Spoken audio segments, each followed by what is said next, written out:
Coming up on today's Locked On Senators, it's game day. The Sens start their 5-game road trip in St. Louis, hoping to get some bounce-back performances from their star players. And we have a debate. Is new coach bump better than revenge game? We'll find out tonight. We certainly will. We've got keys to victory and a whole lot more on a game preview edition of Locked On Senators. It's your team every day. Your Locked On Senators, your daily podcast on the Ottawa Senators. Part of the Locked On Podcast Network. Your team every day.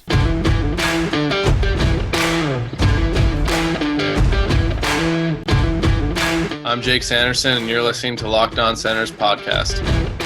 I'm Tim Stützle, and you're listening to the Locked On Senators podcast.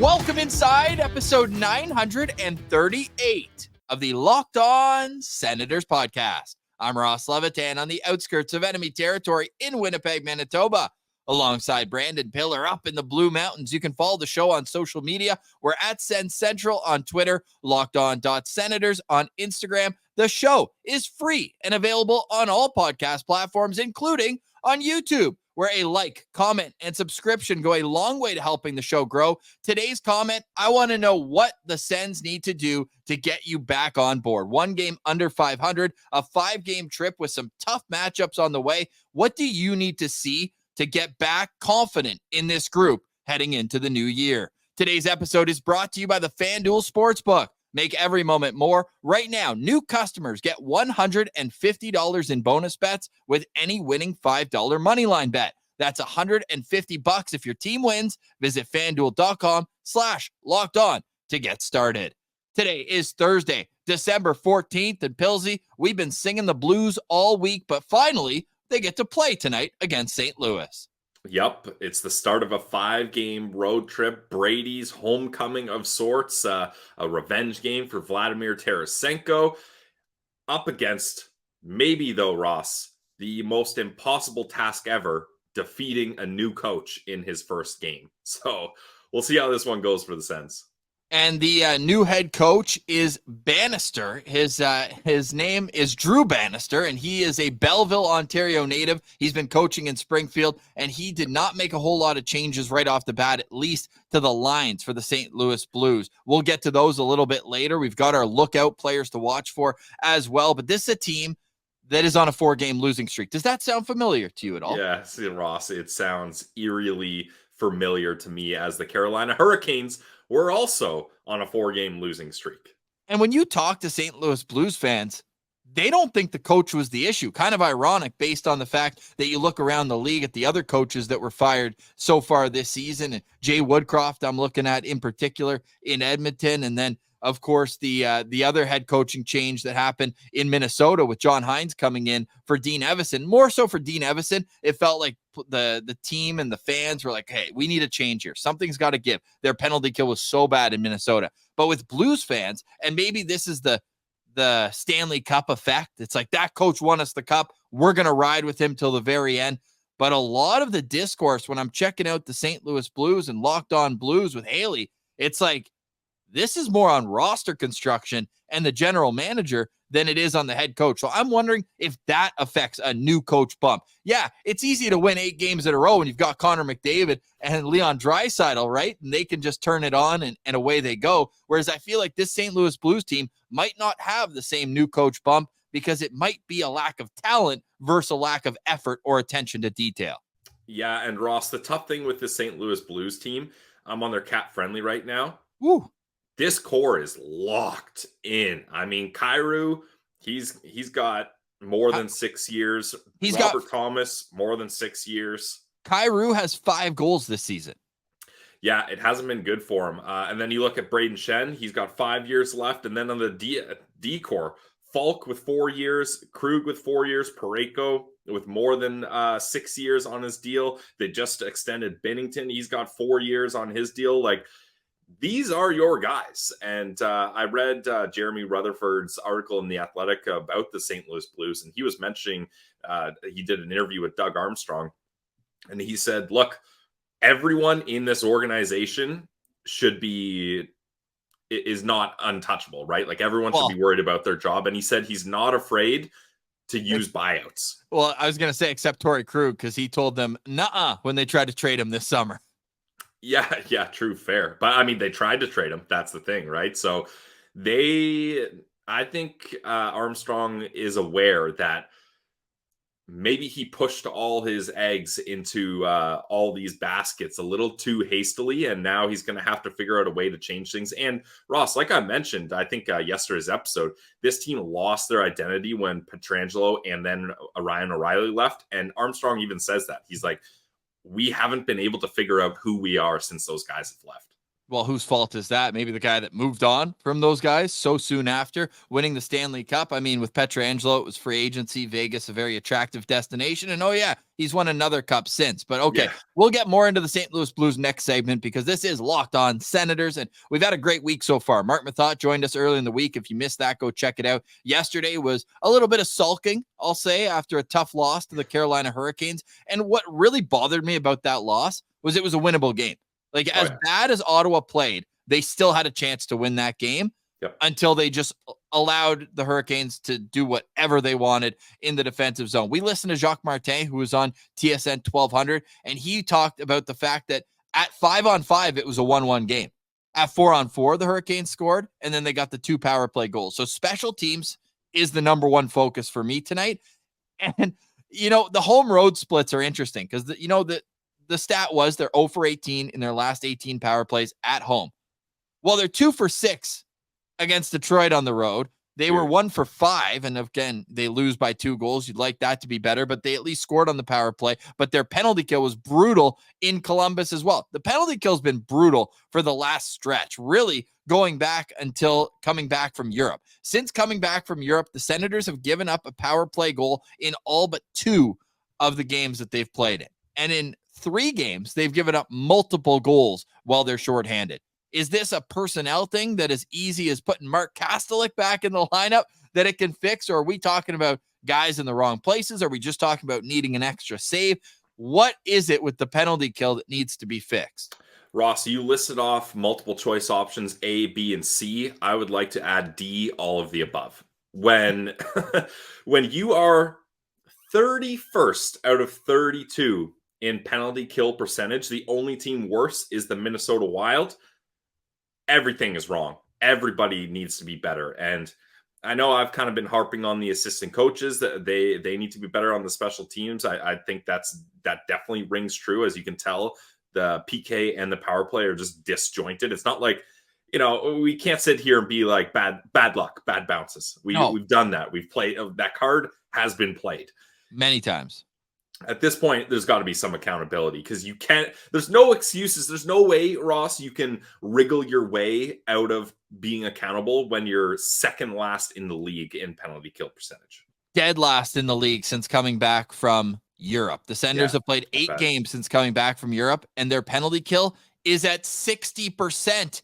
60%. 4 goals against every 10 penalties they've taken so far. So discipline or improve the PK. It's like, take your pick, but do one of them, please. And Ross, I mentioned the Minnesota Wild are 32nd in the league in penalty kill. Look where they are in this stretch that you've created. They're all the way up at 17th. They've improved their power or penalty kill to 80.6, which still you'd like a little bit better than that, but that's solid compared to where they are in overall penalty killing. The Wild, I'm talking about, at 71.7. Has anything significant happened to the Minnesota Wild recently that may have caused a change in their penalty kill improving? I know. Pick me. Yes, Ross Levitan. New coach bump. Yeah. So the flip side of this is that St. Louis Blues power play is brutal. Look at that during this stretch. 10.8% over the last about month, really, because I've got this set from November 19th. The Sens played their last game in Europe November 18th, so I put it for the 19th. In their last 12 games, they're 10% on the power play. So it's a stoppable force against a movable object. God damn it. You took my line from keys to victory. I had that all saved up. I was literally about to cut you off and be like, we're going to get into this later, because I had that line written down on my notes. You stole my thunder, but I'll allow it. But I will say for now, Ross, you're talking about a 10% power play being bad in that stretch. their overall power play is even worse than that. And that's all. I'll sprinkle that there for now because I want to save the rest for later. Can't believe you stole my line. I know I stole it, and I don't even feel bad about it either. How's that for a little something special right there as we go in to a game day preview? But good news for the Ottawa Senators. Mark Kastelic is back in the lineup. He is on the right side on the fourth line, rather, with Rourke Chartier still playing center, but we expect Kastelic to take some draws here tonight. It's a heavy St. Louis Blues team, always been a part of their identity. I know they've lost some of that throughout the way, but they always are a heavy team with a lot of names I don't think you guys will really recognize, which is kind of a strange thing for a team that's won the cup this recently. I mean, 4 years, but COVID, I know it makes it feel like a decade ago, but it is wild to see the turnover on this St. Louis Blues team. Like a lot of guys that weren't there for that run. Some who are and who have just underperformed. So we'll see what's going on with the St. Louis Blues next, and then get into the Ottawa Senators and some keys to victory heading into tonight's game against the St. Louis Blues. That's all next. You're listening to Locked On Senators, your team every day. Today's episode is brought to you by our friends over at Mary J's. Mary J's is a locally owned cannabis dispensary in the Ottawa area. Started off with 3 best friends making a life-changing decision. They slept on air mattresses on the floor of the sales room just to make ends meet, and through hard work and dedication, they now have 4 stores in the Ottawa area to help you out. The Ottawa locations are Riverside South, Orleans, Greeley, and Russell. Mary J's offers the absolute best and newest products in the market, with many new additions to the menu every single week. They got everything you need, whether you're a rookie looking to try things out or a grizzled vet and already know what you're after. Mary J's offers competitive pricing. In fact, they will price match any store in Ottawa. That means you're guaranteed to get the best price around at a Mary J's location. But they also offer the best customer service around by having the friendliest bud tenders who are always ready to assist. One of the owners, Dashy, absolute beauty, diehard Sens fan. So go to one of the stores, say what up to Dashy, talk to him about the Ottawa Senators, and pick his brain about all the newest, latest products at Mary J's. Guys, check out any of their 4 locations in Ottawa. It's Mary J's Dispensary. Today's episode is also brought to you by the FanDuel Sportsbook. Look, the NFL season is heating up. The NHL season is on a fast sprint to get to the Christmas break, and all the action is available to you at FanDuel. Right now, new customers are getting $150 in bonus bets with any winning $5 moneyline bet in the States. That's $150 if your team wins. So if you've been thinking about joining FanDuel, there's no better time to get in on the action. The app is so easy to use with a wide range of betting options that include spreads, over-unders, and player props. I always love player props. We're going to get into some revenge games coming up, but player props are something I love because then a shot on goal, you're like, yes, little victories within a game is the key here when you're at FanDuel. So I love my player props. Tonight, I'm on Vladimir Tarasenko, so over shots on goal and 1 or more points. I'm doing it on FanDuel, FanDuel.com/lockedon, and kick off your great times with FanDuel. FanDuel, it's the official partner of the Locked On Podcast Network.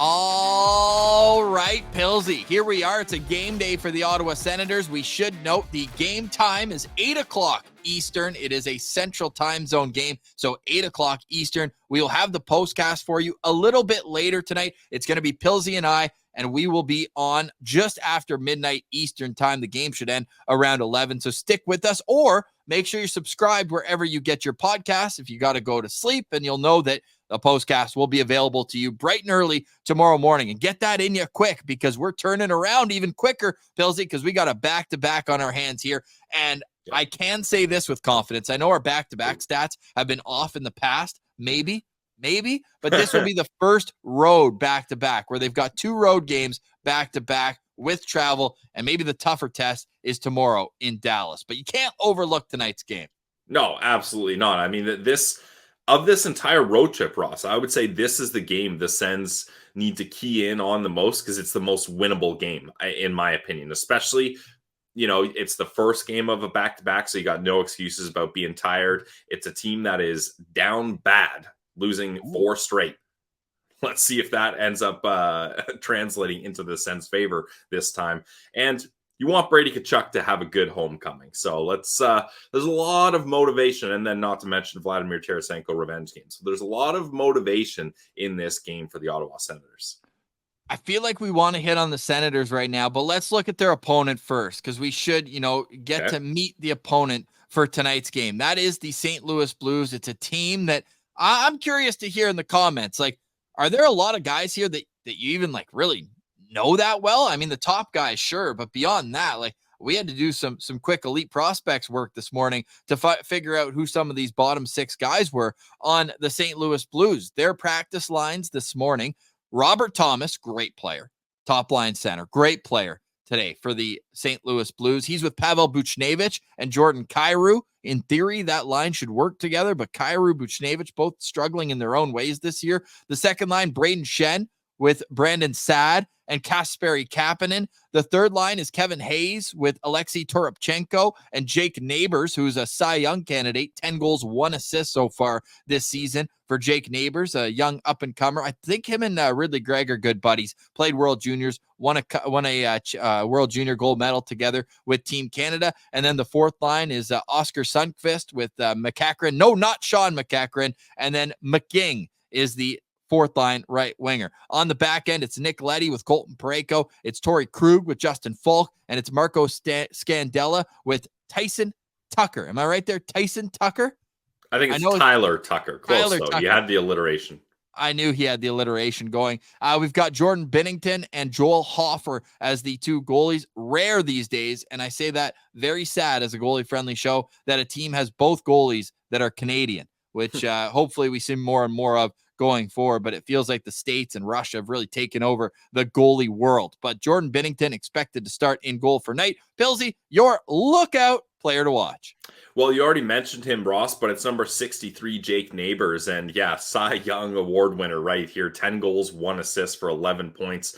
I clicked on the St. Louis Blues lines on Twitter, and one of the most common comment from St. Louis Blues fans about this lineup with Drew Bannister as the new head coach was them saying that having Jake Neighbours on the third line was disappointing for them to see, especially for a team that struggles to score goals. You would think a guy that has the second most goals on the team in Jake Neighbours, or actually, no, sorry, tied for first with Robert Thomas with 10. You think you'd be elevating him in the lineup to try to get a boost in offense, but apparently that's not happening, at least not yet. So I'm going to be watching out for Jake Neighbours to see if he's going to have a coming out party, trying to show this new head coach, hey, I can't be buried in this lineup like this. You got to have me up with the big boys. So look out for number 63.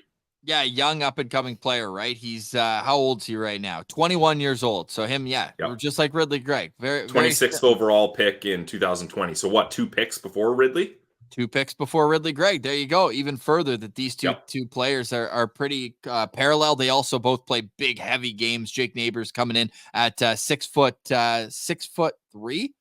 Oh, no, he's listed at 6 feet. Yeah, I was going to say, 200 pounds. He plays big for sure. My lookout player is Robert Thomas. Again, you're thinking who is going to impress the new coach first? We know Braden Shen is their captain. He's a cornerstone down the middle for them. But Robert Thomas leads this team in basically every important category. He's got 27 points in 28 games. And you might look and be like, wow, under a point per game is their leading scorer. Yeah, he leads them by 6 points so far this season. He's got 10 goals, 17 assists. And, of course, he's got a bit of that Tkachuk connection as well. He lived with the Tkachuk family in his rookie season with the St. Louis Blues. The connection probably goes back to the days of the London Knights with Matthew Tkachuk knowing him there. And obviously Keith Tkachuk, a friend of the show, we'll call him. Keith Tkachuk having a spot in the St. Louis Blues organization opened his doors up for Robert Thomas. There were those photos of Brady at the St. Louis Blues Stanley Cup parade wearing the backwards Blues jersey with Thomas at the front, number 18. Might have even been his London Knights jersey because I think he wanted to toe the line of not having another team's jersey on. But no, I'm going to be watching Robert Thomas. He only has 1 goal in 5 games against the Ottawa Senators, but he's an electric player, and he's going to be someone we should be looking out for tonight. My other lookout player isn't a player. Be looking out for Drew Bannister here, that new coach bump that we keep talking about. It's his first NHL job too. So this isn't a guy who's a recycled coach. This is a new opportunity for Drew Bannister. And as a Belleville area guy, we got to give him some stick taps. Binghamton Senators alumni, Ross. His elite prospect picture is him with the Bingo Senators all time look. He was a defenseman with the Binghamton Senators the same year that Erik Karlsson played with the Binghamton Senators. Nice. So former Erik Karlsson teammate in the minors, you could call him. Carl only played 12 games in the AHL in his lifetime. So kind of funny that those two overlap down in Binghamton. That's the St. Louis Blues side of things. After a quick word, we'll get to our Locked On player keys to victory and a whole lot more as we break down the Ottawa Senators ahead of tonight's game in St. Louis. That's all coming up next. You're listening to Locked On Senators, your team every day. Today's episode is brought to you by our friends over at AG1, the daily foundational nutrition supplement that supports whole body health. I am on an AG1 kick. I drink it every day, and I gave AG1 a try because I was so sick of taking so many supplements, and I wanted a single, simple solution that supports my entire body and covers my nutritional basis on every single day. I wanted better gut health, a boost in energy, immune system support, and I hated having to take vitamins and pills, keeping all that organized. Not for a guy like me. I drink AG1 in the morning before working out, before I make my coffee. It's a great start to the day. It makes me feel unstoppable, like I'm ready to take on the day. I'm doing something good for my body. I'm giving my body the nutrition it craves, and I'm covering all my bases in one drink. I started drinking AG1 when they sponsored this podcast. I was always interested in them. And then I said, hey, now they're sponsoring the pod. Let's give this a try. And I haven't turned back since. Since I've been drinking AG1, I've noticed I feel better health-wise all over. Sustained energy, my digestion. That's a big one I've noticed. My digestion is better and supports my mental clarity and focus. AG1 helps build your health foundation first. I like that it also costs less than $3 a day. So if you're going to Starbucks every day before work, switch out that habit with AG1, only $3 a day. If a comprehensive solution is what you need from your supplement routine, then try AG1 and get a free 1-year supply of vitamin D and 5 free AG1 travel packs with your first purchase. Go to drinkag1.com/NHL network. That's drinkag1.com/NHL network. Check it out today, guys.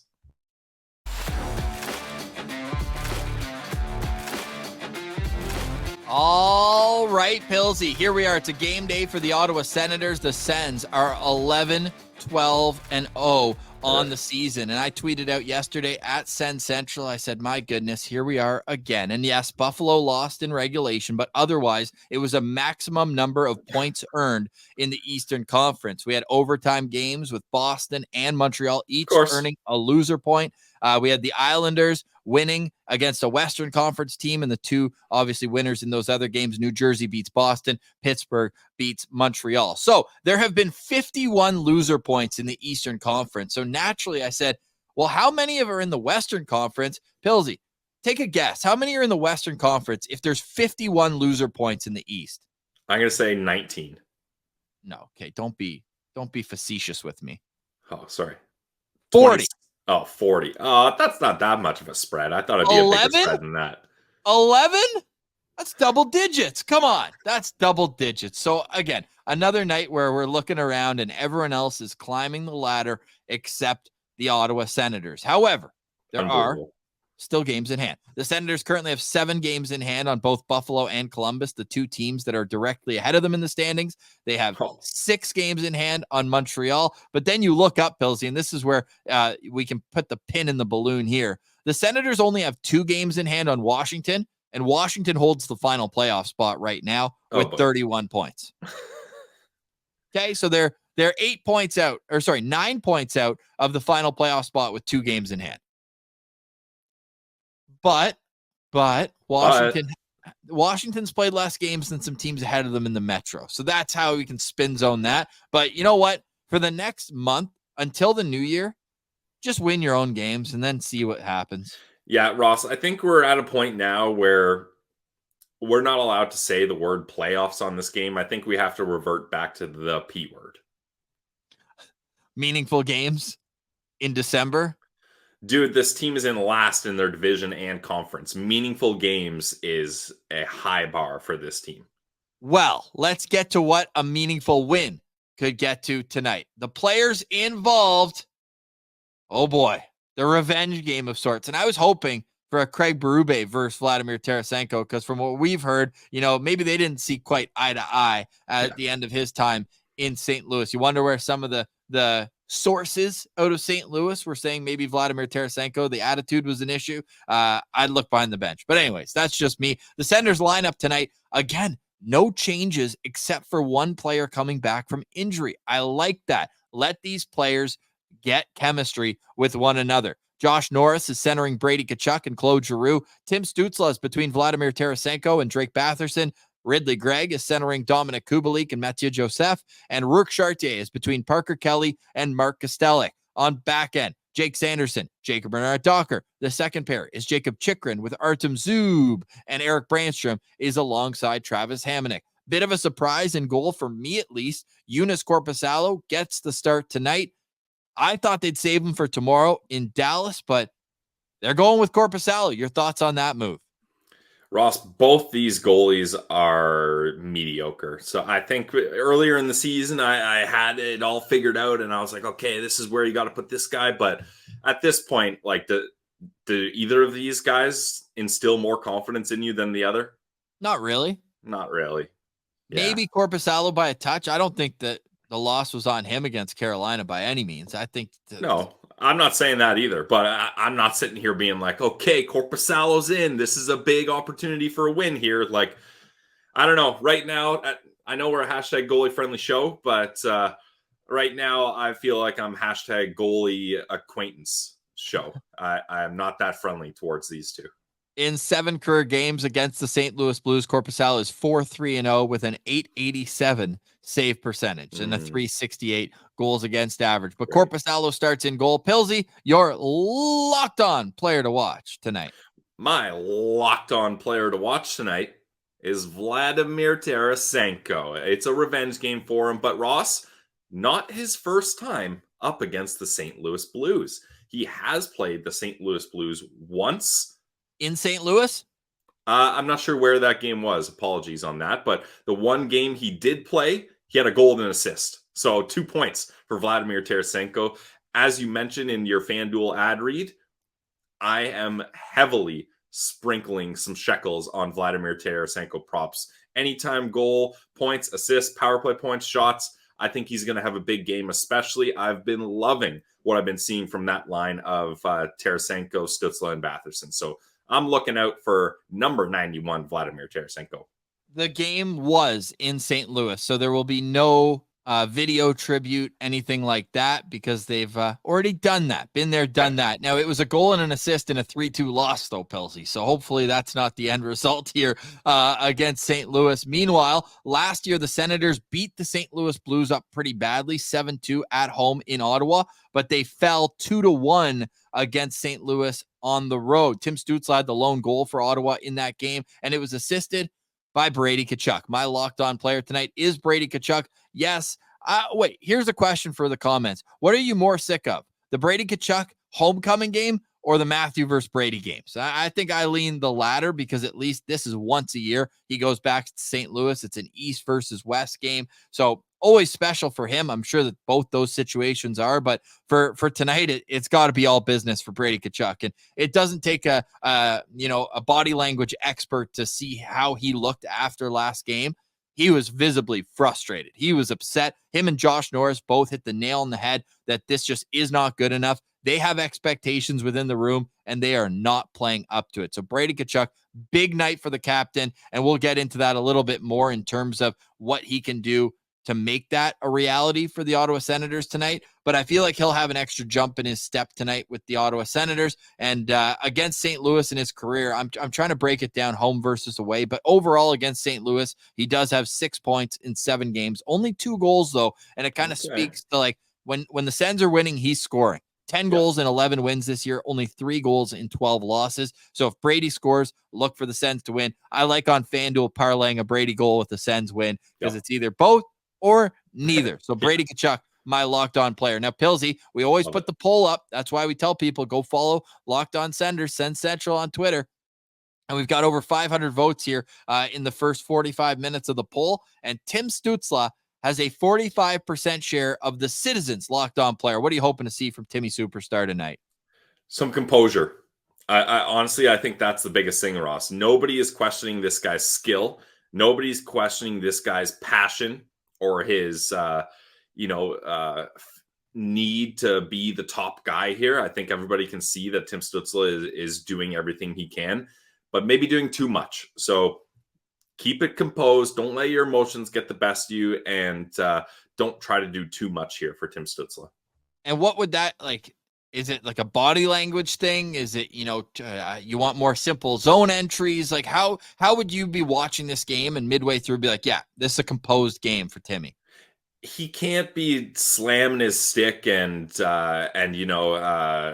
having a one-on-one therapy session with his tape job on the bench and slamming the door. Like you have to let the small things go. It's a long season. He's got a long career ahead of him. If he gets so worked up about every little mistake, he's going to be so hard on himself. He's going to be gripping the stick too tight. He's going to think, okay, for me to make up for that mistake last shift, I have to carry the puck through all 5 St. Louis Blues players that are stacking the blue line, and I have to make the most insane deke ever to get through and enter the zone. I have to do it all on my own. No, he can't have that kind of mindset. He's got players with him, Vladimir Tarasenko and Batherson, that he needs to be kind of leaning on a little bit more, I think. But yeah, mostly is every little mistake can't cause I don't want to say temper tantrum, but cause him to get so worked up. Agreed. So, keys to the game for the Ottawa Senators. A bounce back effort for the Sens penalty kill. Here we go. Yes, this is huge. So you already talked about the St. Louis Blues power play, but I'll kind of reiterate it in a season whole spectrum here. The St. Louis Blues are 31st in the league in power play percentage at 8.4% power play. Now you may be thinking, okay, that team is terrible on the power play. Well, unfortunately, Ross, the Senators are looking in a mirror when it comes to that stat because the Ottawa Senators are 31st in the league in penalty kill. I have a phrase I'd like to coin here. It's a movable object meeting a stoppable force. Get it, Ross? Ooh. See what I did there? That's very good. And that's just it with the St. Louis Blues power play. They can't score. They are on a 0 for 16 streak on the power play. Sound familiar, Ross? But here's where this is wild. On the flip side, the St. Louis Blues are first in shorthanded goals in the entire league with 8 shorthanded goals.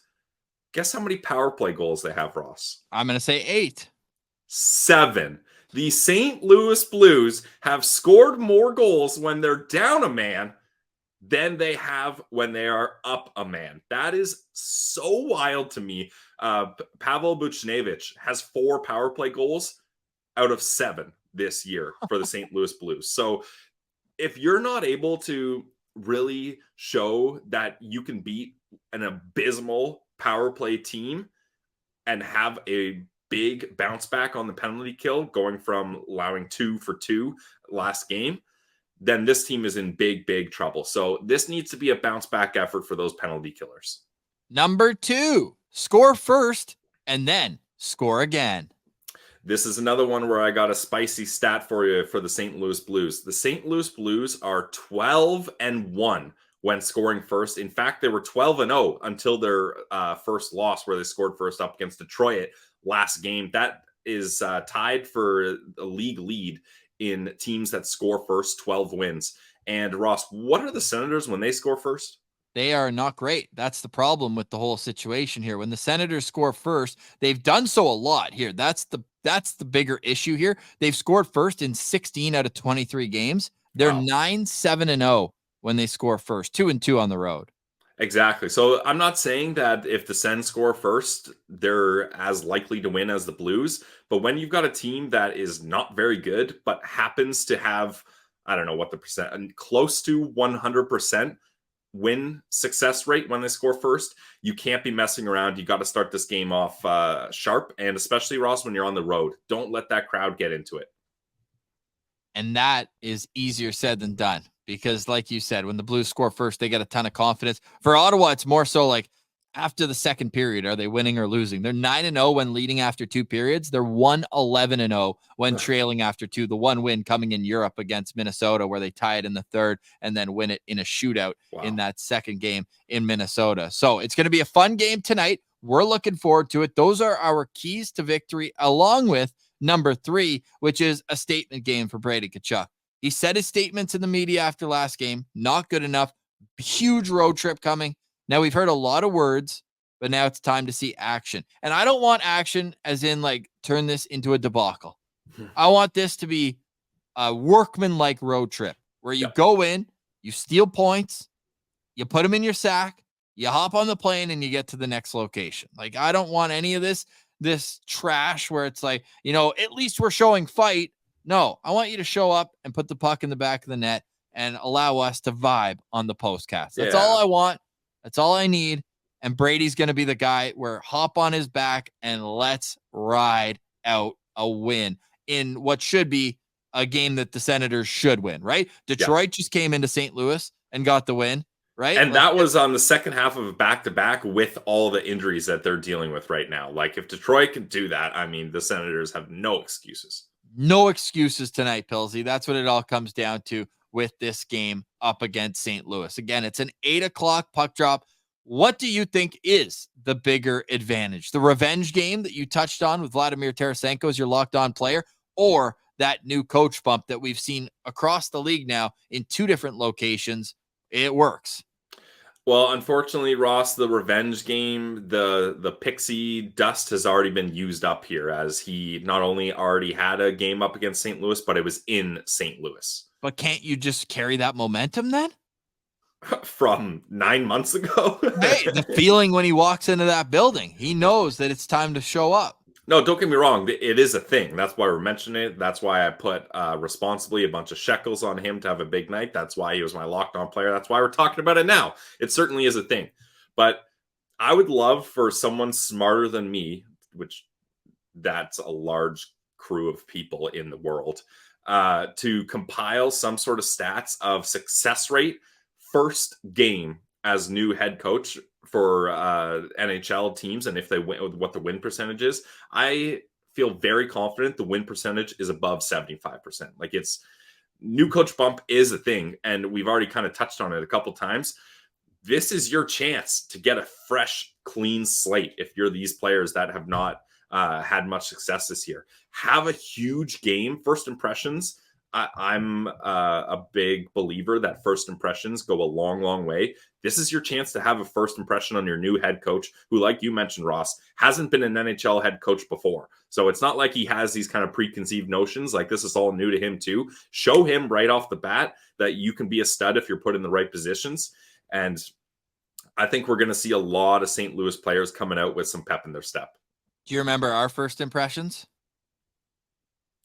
Literally of us meeting? Yeah. Actually, I think I do. We were walking down, was it George Street? Yeah, George Street. We were talking about being Sens fans, and we were hashing out how we felt about the Zibanejad trade. That's my first memories. Yes, sir. That second round pick. They had to look at us now. Look at us now. Look at us now. Would you look at us now? Doing a postcast on a Thursday evening, midnight Eastern. Make sure you're tuned in, subscribed on the YouTube channel, where we have a new episode for you every day. Hey, make sure you go back to that thoughts on the Dylan Larkin, Matthew Joseph, David Perron, and Vladimir, give me the last player, Artem Zub. That situation, because Wings fans found that video, and it is comical, the percentage of thumbs up versus thumbs down. And just quickly, I know we've gone over this way too much. Final thoughts on today's show? Oh, okay, here we go. Well, this is more on that situation, Ross, but it's just so hilarious how Red Wings fans are adamant that Joseph is the villain in this, and et cetera, and that he should get suspended, blah, blah, blah, blah.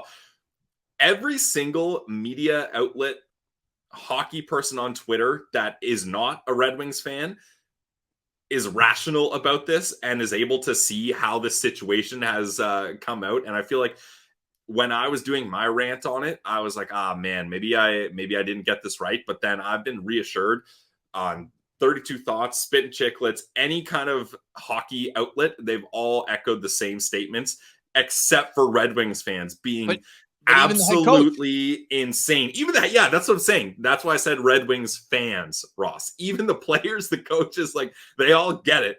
But the fans in Detroit, I mean, that's a tough place to live and be a hockey fan. So I can see why they're lashing out here, but they got it wrong on this one.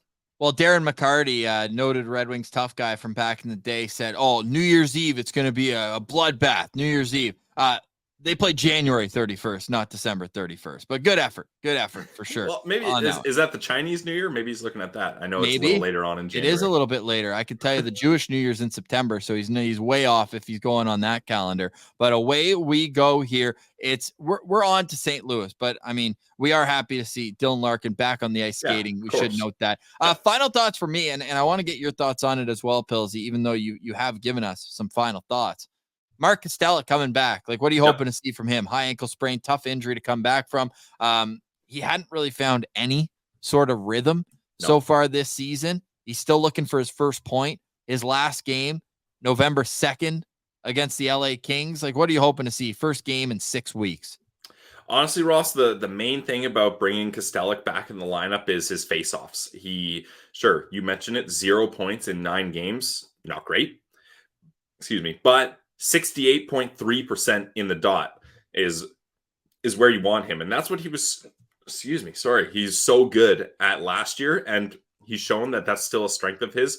When you're a guy as big and strong as him, you should just be simply out muscling guys in the dot as soon as that puck drops. So although Rook Chartier has been admirable in the faceoff dot, he's kind of regressed back to the mean at 50% Rook Chartier. So you'll take that from a fourth liner, a guy that doesn't have a lot of NHL experience. But now I'll have Rook Chartier playing center, but I'd like Kastelic to be the guy taking the draws. We will see tonight. Kastelic playing back in the lineup, first time since November 2nd. And of the center notes, Elliot Friedman putting in 32 Thoughts. No comment from the agent or the team. However, he believes Shane Pinto will be traveling to Ottawa this week, getting settled in here before Christmas and being able to return 10 days before his suspension ends January 22nd to get up to speed. And nice. I thought Tyler Ray at Defense Minister on Twitter made a good point. It's like all this talk about like, Pinto needs a conditioning stint. He needs to play in Belleville. Like Josh Norris missed like a full year. He just got put right back in the NHL. So I'm starting to be convinced 10 days of practice. I mean, I think that's probably enough to get up to speed. And with the way Ridley Gregg's playing, you can slide Shane Pinto in on a fourth line role, play 7 minutes for the first couple of games. Yeah. I think that's probably what I would do instead of be like, okay, go to Belleville, go to a place. He never played in Belleville before. It would be a completely new situation for him. He's riding the bus again, all that. Scored 20 goals in the show last year at 21 years old. I think he'll be okay. I'd get him right back in the NHL ASAP. Wear number 22 again. Nice. I actually wouldn't mind if he got a game or two in Belleville. Maybe try to mix in some home games so that it's not crazy travel. Just because then he's more like if you only play 7 minutes a night on the fourth line, Ross. Like I don't know if that's really getting you into the pace of the game. I'd rather he play 15, 16 minutes a couple times in Belleville and try to get those boys a win down there. Get a little extra motivation for the guys down in Belleville and the good people in the Bay of Quinte. Okay, yeah. So after Belleville is in Manitoba to take on the Moose January 6th and 7th, and then they come home. They take on the Moose in Belleville January 10th. They're at Toronto on the 12th. So, yeah, some not bad travel, but he's an NHLer. And I do think that there's something to be said about the pipeline going from North Dakota right to Ottawa with Sanderson and Pinto having never played in Belleville. I know Clevin and JVD both did, but hey, let me have that one. But for today, we say goodbye. We'll see you in the postcast tonight, a little bit later on, midnight start for the postcast, give or take a few minutes. But for today, we say goodbye. Enjoy it, Sens fans. For Brandon Piller, I'm Ross Levitan. This has been the Locked On Senators podcast, your team every day.